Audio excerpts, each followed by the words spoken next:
Estamos al aire. Al aire.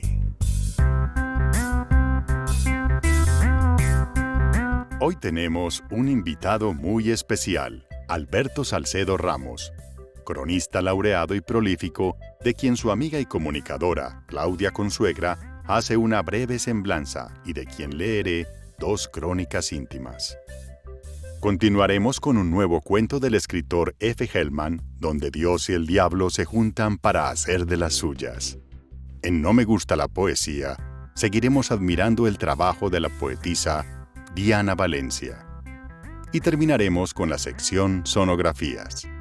Entremos en materia.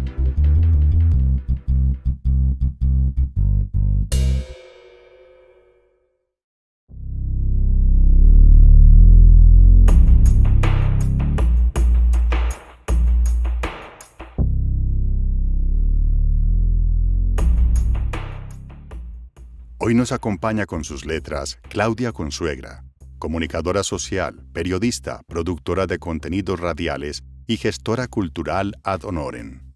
Amante de la poesía, quien nos ha regalado una encantadora semblanza del escritor y maestro Alberto Salcedo Ramos y que paso a leer a continuación. Alberto Salcedo Ramos es un típico barranquillero, dicharachero como él solo, nacido un 21 de mayo de 1963 en Curramba la Bella y criado en Soplaviento, Bolívar, cuna de sus abuelos maternos, junto al Canal del Dique, pueblo que cariñosamente él apoda Arenal, por el polvo que históricamente levanta la brisa por entre sus calles y que todo y a todos los deja llenos del polvillo café. Periodista de oficio, escribió durante una década en el periódico El Universal de Cartagena.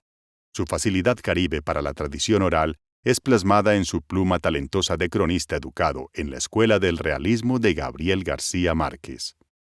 Columnista habitual de los periódicos El Heraldo de Barranquilla, El Colombiano de Medellín, El Mundo de España, la revista El Malpensante y la revista Carrusel de El Tiempo.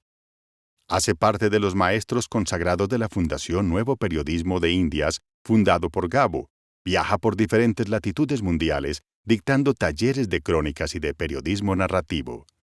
Tiene una prolífica lista de libros de crónicas, entre los que se destacan 10 juglares en su patio, El oro y la oscuridad sobre la vida del boxeador Kid Pambelé, y su último libro, Boxeando con mis sombras. Sus crónicas publicadas en revistas prestigiosas del continente americano, como Gato Pardo y Soho, entre muchas otras, le dan la vuelta al mundo, reproducidas en publicaciones y en diversos idiomas debido a su frescura y gracia caribe. Ha ganado numerosos premios, entre los más destacados el Ortega y Gasset en 2015, por su crónica La travesía de Whitby. Melómano empedernido, Alberto Salcedo deleita a oyentes de Colombia y el mundo cada sábado de 10 de la mañana a 12 del día en vivo con su programa Del Canto al Cuento, un compendio de historias y música al lado de su compañero, el editor Mario Jursit Durán. En este episodio leeremos un par de crónicas muy hermosas, las cuales Alberto Salcedo Ramos nos ha permitido incluir en nuestro humilde podcast Al Aire. Leamos, pues.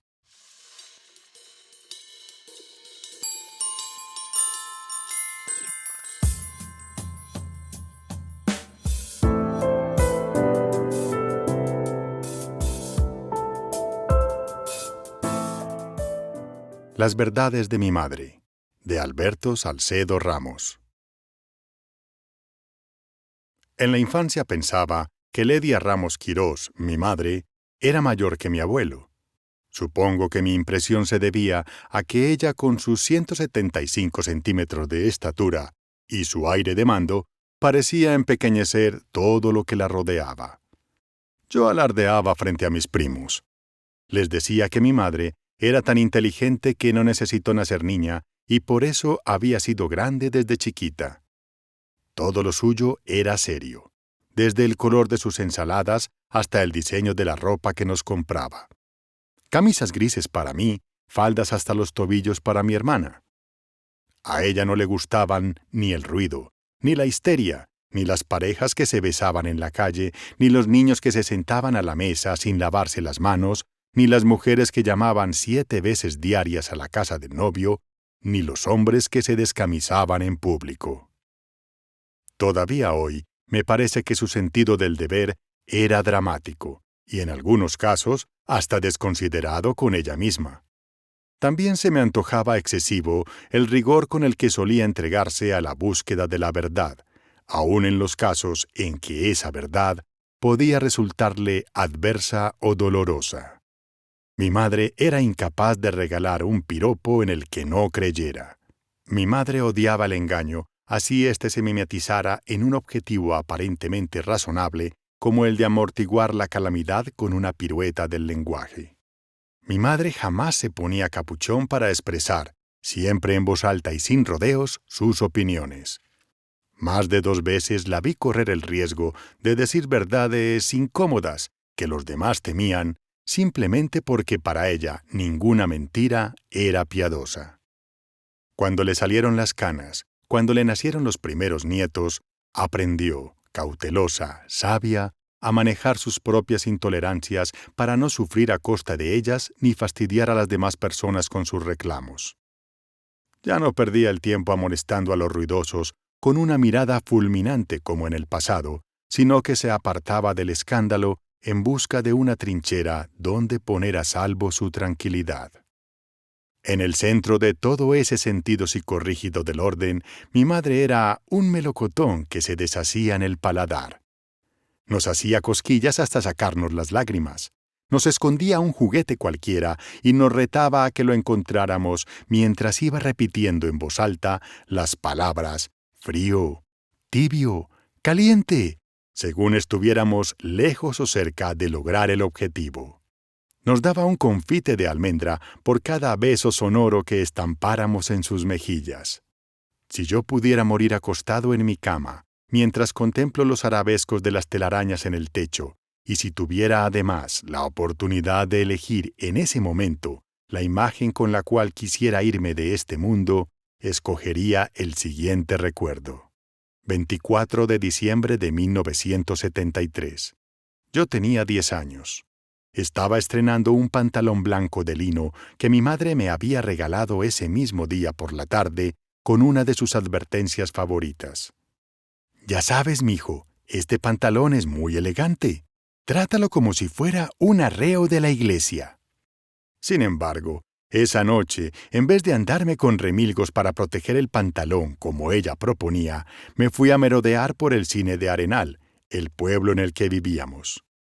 La calle, que en aquel tiempo no había sido pavimentada, era una polvareda de espanto debido a la aglomeración de gente. La muchedumbre estaba reunida alrededor de una mesa de madera rústica, sobre la cual giraba una ruleta llena de números. Yo me quedé fascinado frente a los colores de la rueda, frente al sonido que producía cuando rotaba, frente a los alaridos tremendos de los adultos. Me impresionaba, supongo, el poder imprevisible del azar. Entonces me animé a apostar los 5 pesos que me había regalado mi tío Gonzalo, y para mi sorpresa, gané. De un solo tirón, resulté embolsándome 35 pesos.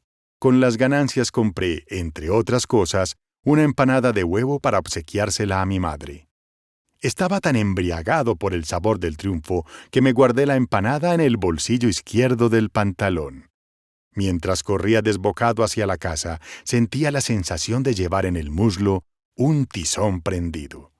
En cuanto llegué, mi madre notó aterrorizada el círculo amarillento de grasa que había convertido mi pantalón, mi fino pantalón, en un trapo de miseria. Enseguida corrió hacia mí con el rostro transfigurado por la furia. Era evidente que se aprestaba a troncharme la cabeza. En ese momento, me saqué el paquete del bolsillo y le dije, «Mira lo que te compré, mami». Su semblante pasó, sin ninguna transición, de la rabia al regocijo. Me besó en la frente una y otra vez, me apretó emocionada contra su pecho, los ojos llorosos, la risa alborozada, como celebrando de golpe la ruina del pantalón, solo porque le permitía recibir aquel detalle cariñoso de su hijo bruto. A menudo, cuando las cosas no van bien para mí, me aferro a este recuerdo estremecedor como el náufrago al salvavidas. En mayo del año 2000, cuando me enteré de que mi madre padecía cáncer de páncreas, les rogué a los médicos que le ocultaran la verdad. Quería evitar que el susto la matara antes que la enfermedad. Los médicos desoyeron mis súplicas y le aventaron la mala noticia de un modo que a mí se me antojó demasiado brutal. Ella se impresionó mucho, lloró, rezó, dijo que quería seguir viva. Sin embargo, no resistió la cirugía que le practicaron. A veces creo que no la mató el bisturí, sino la angustia de saber que estaba gravemente enferma. Entonces repruebo al doctor que, en contra de mi voluntad, se atrevió a contarle el mal que tenía. Pero al final termino entendiendo que mi madre, mujer de una sola pieza hasta el último aliento, no hubiera aceptado ni siquiera esa mentira.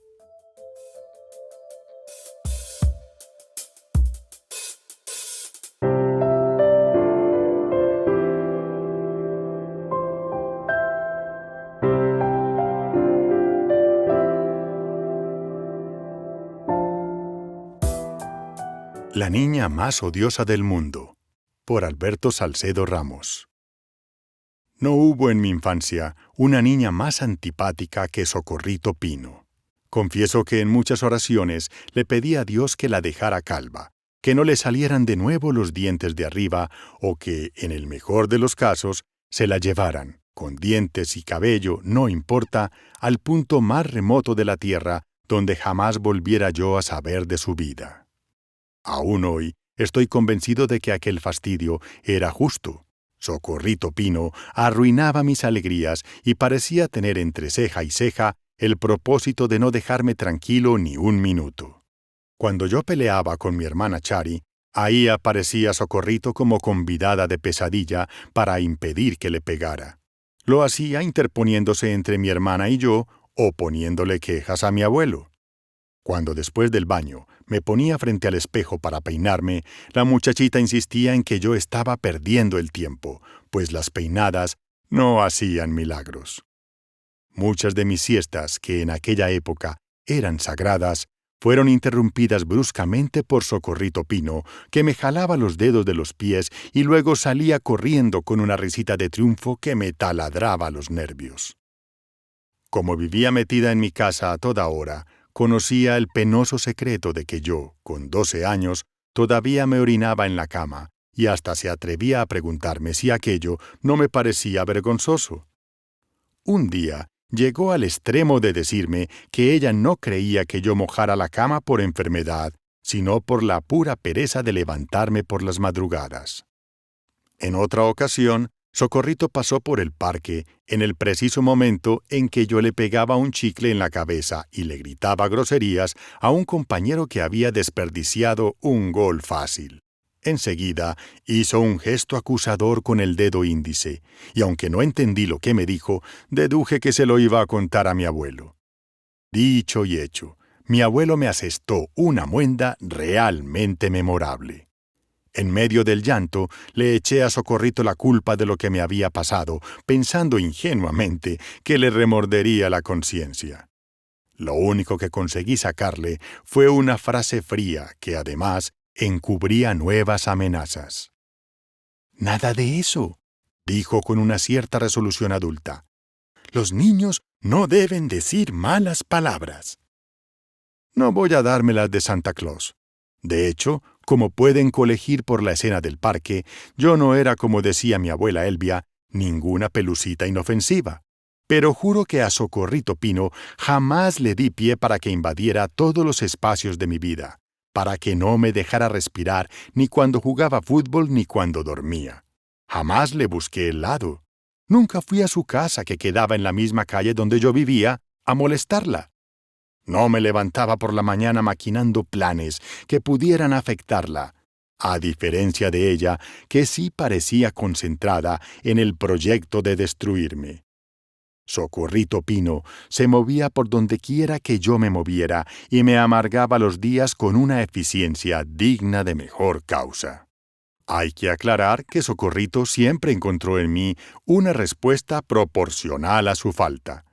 Por ejemplo, la tremenda zurra que me dio mi abuelo el día que ella me delató por lo del parque fue correspondida 2 días después con un feo golpe en el cogote que la puso a chillar durante varios minutos. Siempre me desquité de ella, aunque no fuera en forma inmediata. No recuerdo que le haya pasado una sola ofensa por alto.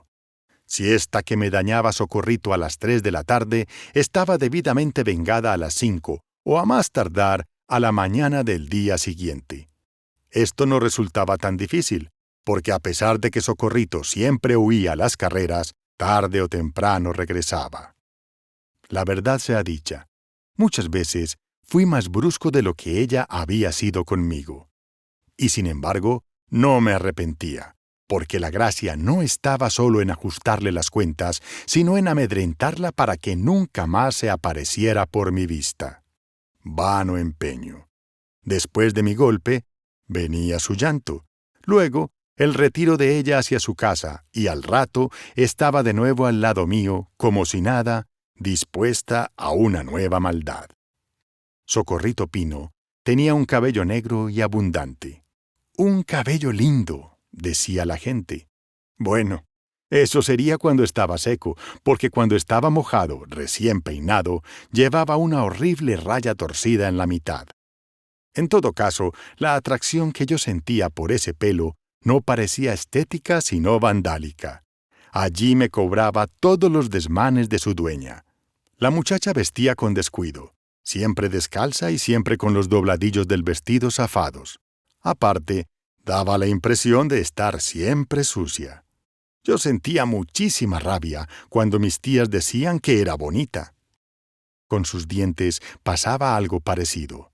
Todo el mundo decía que eran bellos, menos yo, que simplemente los veía como un arma despreciable.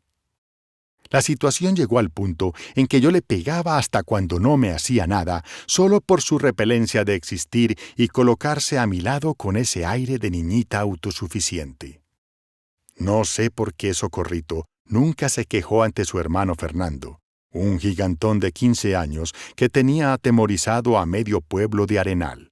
Confieso que esa posibilidad me producía pánico. Una vez estaba yo jugando parqués, solo, y ella se arrimó, agarró los dados y terminó metida en el juego, sin tener la cortesía de dejarme ganar, como recompensa por haberle aceptado su descarada autoinvitación a la mesa. Lo peor no fue eso, sino que se burló de mi derrota con verdadera desconsideración. Ese día la mordí en un brazo, le dije que me dejara en paz y como si fuera poco, me mofé de su manera de pronunciar las palabras. Ella se fue llorando con histeria como siempre, y también como siempre, con una aparente mansedumbre en la mirada, como si el malo fuera yo, como si ella no fuera capaz de matar una mosca. Eso era en realidad lo más raro, que ni cuando lloraba por mis castigos, ni cuando ella me hacía una maldad a mí, había en sus ojos ninguna gota de rencor. En menos de media hora volvió a la carga, con más bríos y con nuevas insolencias. Yo dormía en el cuarto de mi tía Livia y Socorrito me arrancó de la siesta con un apestoso chorro de vinagre sobre la cara. Esa fue la última vez que la vi y eso fue todo lo que vivimos. Una historia de impertinencias, de brusquedades, de patanería. Así hubiera seguido, quién sabe hasta cuándo el círculo vicioso, de no ser porque la familia Pino Villalba se trasladó a Cartagena en busca de nuevos aires. Puedo asegurar, como que 2 y 2 son 4, que a la vuelta de unas horas ya ni me acordaba de que Socorrito Pino existía. Lo que pasó después con nuestras vidas, la de ella y la mía, carece de todo interés, por lo menos para este relato. Baste decir que ambos nos alejamos de Arenal. Lo realmente maravilloso de esta historia ocurrió después de casi 20 años, en diciembre de 1995. Fue en la casa de Alberto Ramos, mi abuelo.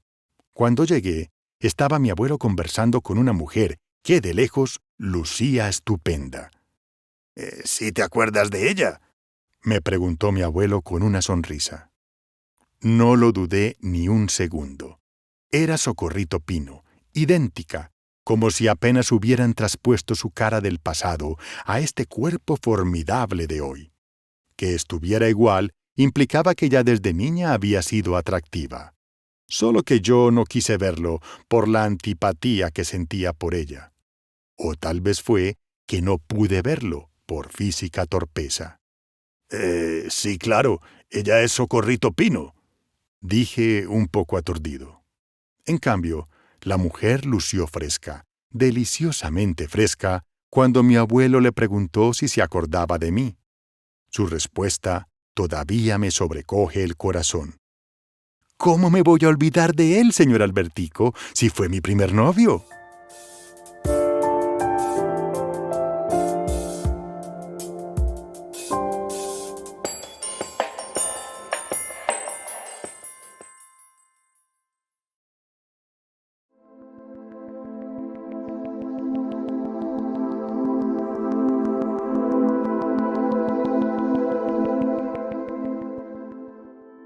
No me gusta la poesía. Poetisa invitada, Diana Valencia. Sin fronteras. Quiero amarte sin barreras, sin murallas, sin fronteras, sin vestigios de cadenas, de maltrato o de dolor. Quiero amarte en la distancia, en la sublime fragancia de un te quiero a viva voz. Quiero solo motivarte a que tengas un romance más allá de las empinadas montañas, de lo posible, de lo creíble, de lo certero y lo invencible. Déjame llevarte para poder regalarte el aliento mentolado de mis noches, la locura incesante, los derroches, los delirios que no aceptan ni un reproche y el sabor a fruta fresca entre mi piel.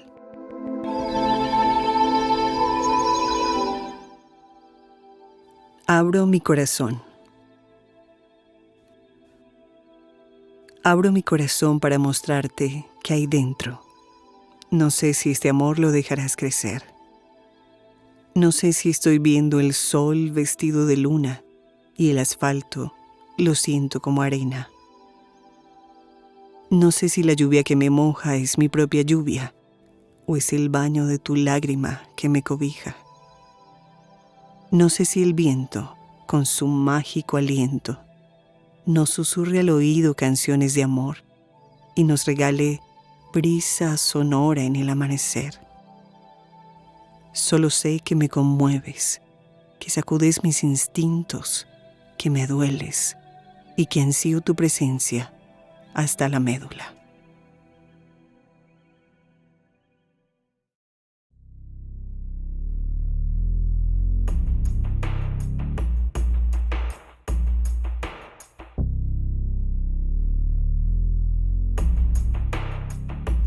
El elemento volátil, por F. Hellman.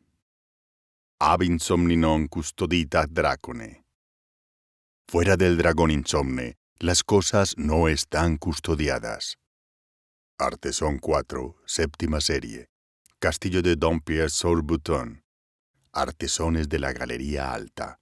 Fulcanelli. Las moradas filosofales. Algunos de los que testimoniaron el suceso jamás pudieron borrar de su mente la idea de que Satanás había tenido parte en la construcción de aquel templo. El hecho se dio durante la restauración de la basílica. 3 siglos después de haber sido construida y 30 años después de la última reparación, era tiempo suficiente para que las inclemencias del tiempo dejaran su marca herrumbrosa en el edificio. Para colmo, los trabajos de refacción no se desarrollaron según lo planeado. Los contratistas acusaban casi 40 días de retraso según las condiciones establecidas, y era tal el caos en la ejecución de las obras que nunca antes el lugar tuvo una apariencia tan deplorable. La incompetencia de los encargados de los trabajos era evidente por la falta de control en el arribo de los materiales necesarios. En varias ocasiones llegaban materiales pedidos 2 veces y en otras nunca llegaban. Una de estas incongruencias fue particularmente fatal. Una bomba de concreto asentada en el techo del edificio había sido llenada por error y el encargado de operarla no estaba seguro de este hecho. Cuando fue a verificarlo, la encontró vacía y pensó que todo estaba normal.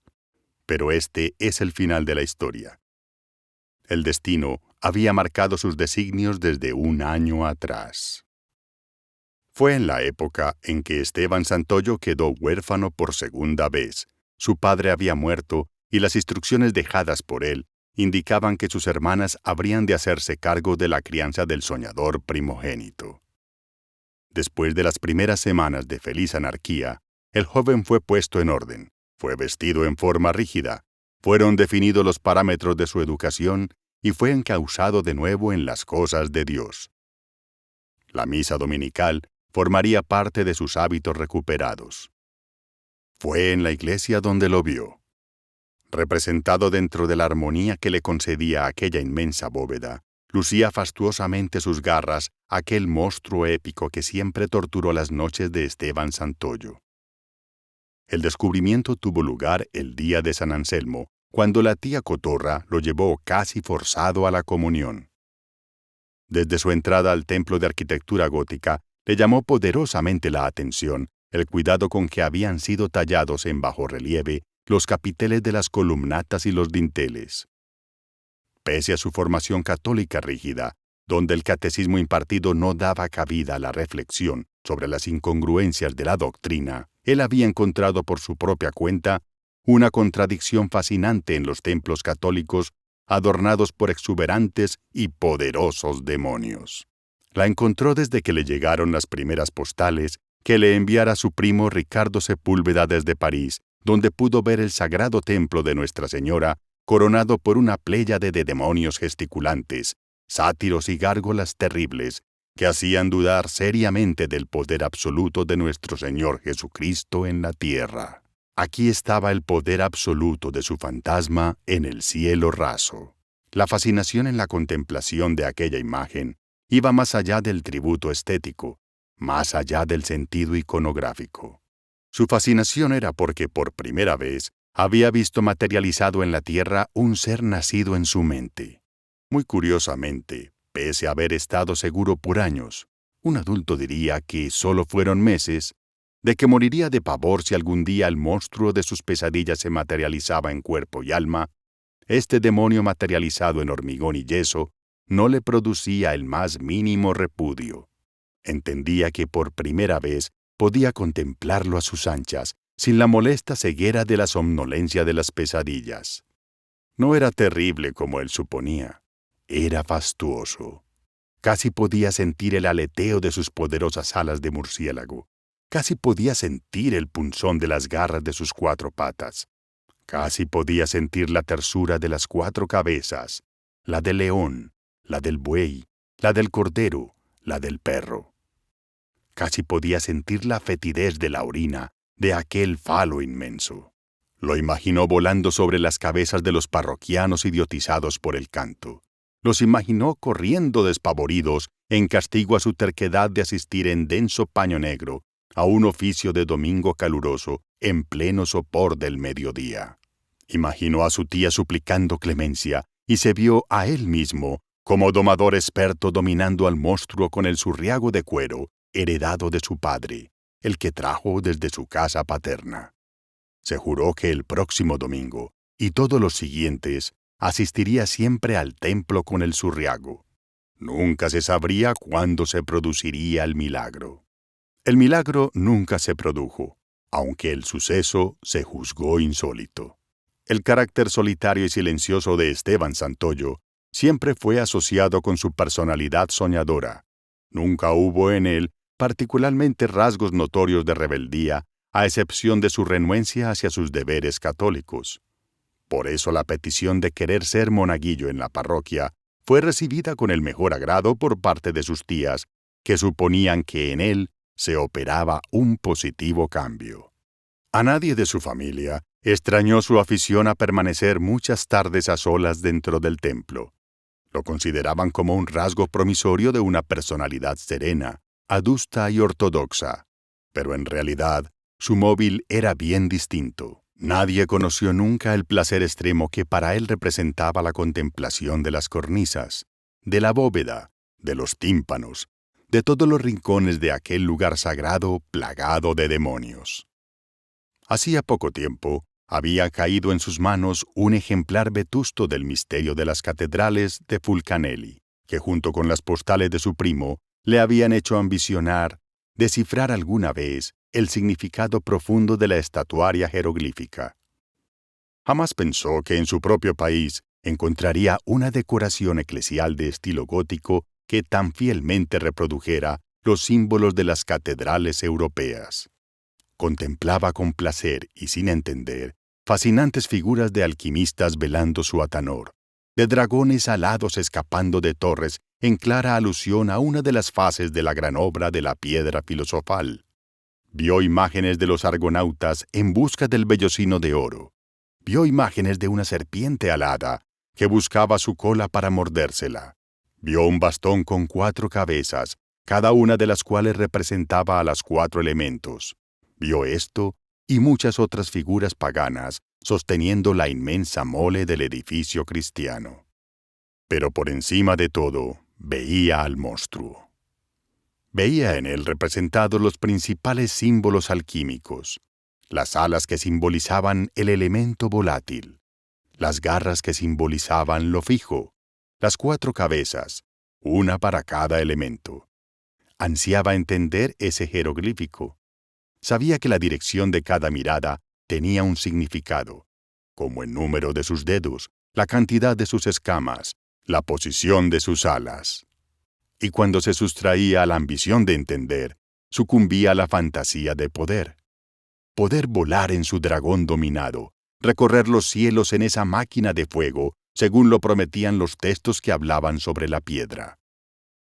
Se imaginaba a sí mismo en diálogo con los seres rígidos de las paredes, los imaginaba arrodillados ante su poder, los imaginaba cobrando vida para su servicio, aunque en las noches soñara que cobraban vida para su sacrificio. En estas pasó su primer y último año en su nueva estancia. El anuncio parroquial sobre la restauración trajo para él, al comienzo, el temor de que se viera alterada la disposición original de las figuras, en cuyo caso, su significado se perdería para siempre. Luego fue, además del placer de saber que la intención de restaurar era conservar, la fascinante posibilidad de contemplar muy de cerca las imágenes. El templo estaría forrado con andamios. Aprovechando las horas de descanso de los obreros, pudo ver de cerca detalles asombrosos. Vio a un anciano dando cátedra a 7 mozos mientras sostenía una estrella de 6 puntas. Vio un combate entre un león alado y un perro. Vio a una mujer cuidando un hornillo mientras sostenía una rueda de 7 radios. Vio a un anciano moribundo en un lecho y a sus pies un recién nacido en una cesta. Vio muchas de las imágenes alquímicas ilustradas en el Atalanta Fugiens. Vio a un anciano sosteniendo un báculo. Hasta que llegó el turno para el gran demonio. Llegó con 3 semanas de retraso por el incumplimiento de los ejecutores de las obras. Este fue cubierto en su parte superior por un toldo plástico que lo protegía de los escombros que pudieran deslizarse desde el techo abierto. Los andamios que lo circundaban alcanzaban hasta las puntas de sus alas, y el andamio central permitía a un hombre que estuviera parado sobre él ver directamente a los ojos del dragón alado. Cuando Esteban Santoyo subió, su estatura lo obligaba a mirar desde abajo, pero compensaba su aparente sumisión amenazándolo con el zurriago, anunciándole que por fin cabalgaría sobre él. Fue vano su intento de uparse al dragón por el frente, ni siquiera podía abarcar su cuello. Dominando su ansiedad, aceptó descender, rodear el edificio y subir al techo por los andamios exteriores, desalentado al comprender que habría podido hacer esto mismo desde hacía más de un mes. Llegó hasta la bomba de concreto instalada en el techo y se sirvió de las sogas que pendían de ella para llegar hasta el lomo del dragón. Pero su peso sobre las sogas hizo a la bomba inclinarse. Él resbaló y cayó de bruces sobre el dragón. Se golpeó en la frente y murió al instante. La bomba vació su contenido de concreto con acelerante sobre él y lo cubrió. Al vaciarse, la bomba recuperó su posición, y cuando el operario subió a verificar si acaso estaba llena, la encontró vacía y así lo informó. Era viernes. El resto de la tarde no hubo labores sobre el techo de la basílica, y los oficios dominicales se habían trasladado a la capilla adjunta, hecho que tenía aún más iracundo al párroco, pues esto perjudicaba la recolección de los diezmos. Así que solo hasta el lunes lo encontraron. Con un sagrado corazón de Jesús, todos los parroquianos desfilaron aterrados frente al dragón alado, que tenía sobre su lomo la silueta petrificada del cadáver de Esteban Santoyo, con el zurriago en la mano, aparentando estar aferrado a él para no caerse, como si fueran surcando los cielos a una gran velocidad, como si lo hubiera dominado.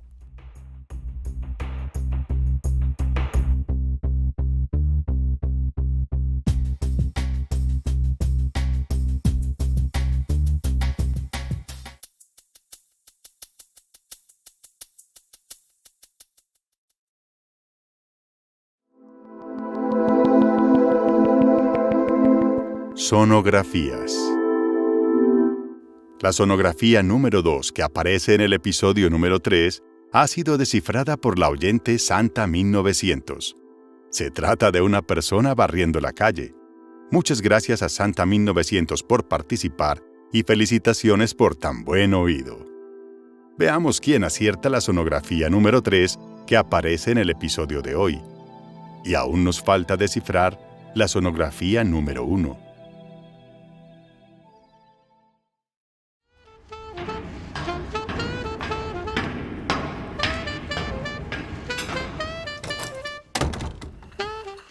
Sonografía número 3.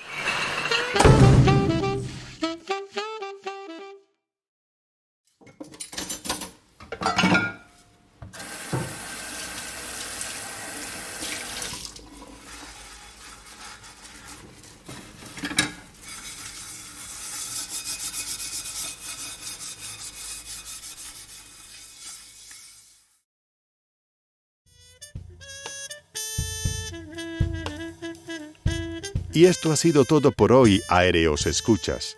Espero que hayan disfrutado y que nos acompañen nuevamente la semana entrante con un nuevo episodio.